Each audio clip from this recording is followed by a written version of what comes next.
নমস্কার বন্ধুরা, আপনারা দেখছেন রাশি ডিজিটাল সার্ভিস। আর্থিকভাবে দুর্বল ছাত্রছাত্রীদের পড়াশোনার ক্ষেত্রে আর্থিক সহায়তা করার জন্য রাজ্য সরকার বিভিন্ন স্কলারশিপের সূচনা করেছেন, যার মধ্যে জনপ্রিয় দুটি স্কলারশিপ হলো স্বামী বিবেকানন্দ স্কলারশিপ এবং ওয়েসিস স্কলারশিপ। স্বামী বিবেকানন্দ স্কলারশিপে আবেদন করার জন্য পড়ুয়াদের বিগত পরীক্ষায় 60% নাম্বারের প্রয়োজন। অপরদিকে ওয়াসিস স্কলারশিপে আবেদনের জন্য 50% নাম্বার থাকলেই ছাত্রছাত্রীরা সুবিধা পেয়ে যাবেন।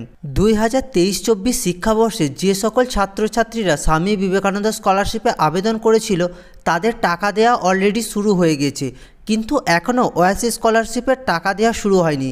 কিন্তু কী কারণে ওয়াসিস স্কলারশিপের টাকা দিতে দেরি হচ্ছে এবং ওয়াসিস স্কলারশিপের টাকা কবে পাবেন, বিস্তারিত জানতে আজকের এই ভিডিওটি প্রথম থেকে শেষ পর্যন্ত অবশ্যই দেখুন।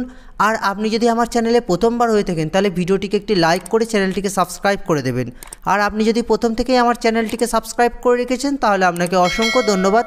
চলুন ভিডিওটি শুরু করা যাক।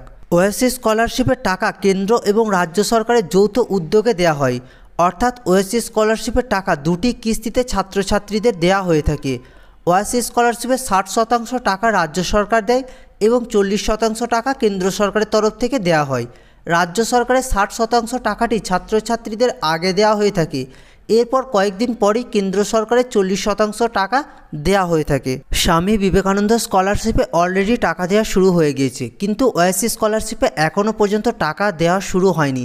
এই স্কলারশিপে টাকা দেওয়া শুরু না হওয়ার পেছনে একটি নয় একাধিক কারণ রয়েছে। এবার সেই কারণগুলি সম্পর্কে আমি আপনাদেরকে বলে দিচ্ছি।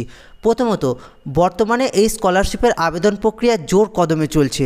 কয়েকদিন আগে ওয়াসিস স্কলারশিপের পোর্টালটি কিছু টেকনিক্যাল সমস্যার কারণে 15 থেকে 20 দিন আবেদন প্রক্রিয়া বন্ধ ছিল, তাই সেই সময় ছাত্রছাত্রীরা আবেদন করতে পারেনি। সেক্ষেত্রে বর্তমানে এই স্কলারশিপের আবেদন প্রক্রিয়া জোর কদমে চলছে। দ্বিতীয়ত, এই স্কলারশিপে আবেদন অ্যাপ্রুভ করার আগে নিখুঁতভাবে ভেরিফিকেশন করা হয়।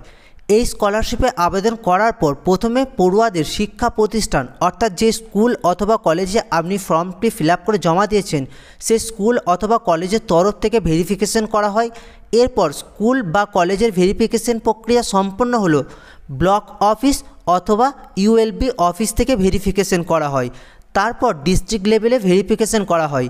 ডিস্ট্রিক্ট লেভেলে ভেরিফিকেশন সম্পন্ন হলে অনগ্রসর শ্রেণী কল্যাণ দপ্তরের তরফ থেকে স্কলারশিপটি আবেদনটি অ্যাপ্রুভ করা হয়। তারপরেই কয়েকদিনের মধ্যে ছাত্রছাত্রীদের অ্যাকাউন্টে টাকা পাঠানো হয়। আপনিও চেক করে নিতে পারবেন আপনার স্কলারশিপের আবেদনের স্ট্যাটাস কী আছে। তার জন্য ভিডিওটির ডেসক্রিপশন বক্সে আমি একটি লিঙ্ক দিয়ে রাখবো, ওই লিঙ্কে ক্লিক করে আপনি কিন্তু জেনে নিতে পারবেন আপনার স্কলারশিপের স্ট্যাটাস কী আছে।